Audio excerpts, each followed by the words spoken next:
Donc parfait, pour le prochain exercice ici, on va avoir le dribble A1, A2 et A3. Donc là ici, ce qu'on veut faire, c'est pratiquer, on veut décortiquer le mouvement du high knees. Donc pour le premier dribble A1, on va faire la première partie du high knees. Donc on veut garder les genoux un peu plus bas et avoir les bras rapides et les jambes rapides.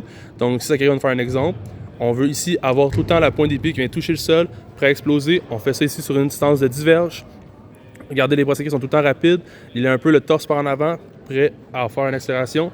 Lorsqu'on va revenir en skip. On veut ici tout le temps garder l'élan du mouvement de course, se préparer.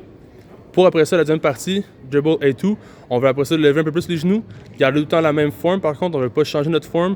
On vient juste compléter un peu le mouvement du A1 avec la deuxième partie du mouvement du high knees.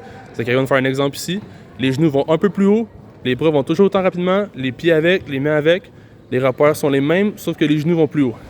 Donc vous voyez ici, on revient toujours en skip. On vient se replacer.